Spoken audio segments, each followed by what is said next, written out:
Hello বন্ধুরা, তোমরা সবাই কেমন আছো? আশা করি ভালোই আছো। তো আজকে একটা নতুন পদ্ধতির ডিম ঝোল করব।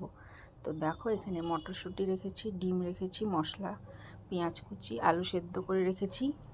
এবার ডিমটাকে ফেটিয়ে একটু পেঁয়াজ আর নুন দিয়ে ফেটিয়ে এবার একটা ছোট ডাব্বু বাটির মধ্যে আমি গোল গোল করে মামলেট করব। তো এক এক করে ভেজে নিলাম। দেখো তোমরা, এবার এদিকে কড়াই বসিয়েছি, কড়াইতে গোটা গোটা আলুগুলোকে ভেজে নিলাম। একটু নুন আর হলুদ দিয়ে ভেজে নিয়ে তুলব। আমার ভাজা হয়ে গেছে, এবার আমি তুলে নিলাম। ওই তেলে আমি জিরা, তেজপাতা ফোড়ন দিয়ে দিলাম। তো জিরাটা লাল লাল হয়ে গেছে, এবার পেঁয়াজ কুচিটা দিয়ে দিলাম সোমবারে। তো পেঁয়াজটাও আমার লাল লাল হয়ে গেছে, এবার মশলাটা ঢেলে দিব। তো দেখো, মশলাটা ভালো করে কষিয়ে নেব।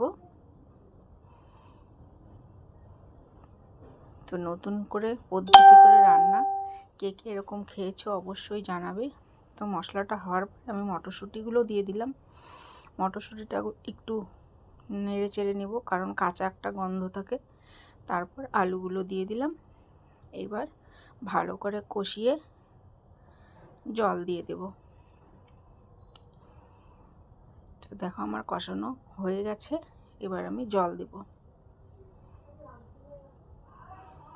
তো দেখো, ডিমের ঝোলটা খেতে কিন্তু ভীষণ ভালো হয়, তোমরা অবশ্যই বানাবে। তা আমি এত সুন্দর সুন্দর রান্না দিই, তোমরা আমাকে লাইক কমেন্ট করো না কেন গো? হাতে কি কষ্ট হয়? তো দেখো, আমার ঝোলটাও ফুটে এসেছে। এখন আমি এক এক করে গোল গোল ডিম মামলেট দিয়ে দিলাম। দেখতে মনে হচ্ছে না চিতল পিঠা? তো দেখো, ফুটে আসছে। আমি এবার গরম মশলা দিয়ে নামিয়ে নেব। তোমাদের কার কার ভালো লেগেছে অবশ্যই জানাবে। তোমরাও বাড়িতে ট্রাই করবে, খেতে ভীষণ ভালো হয়।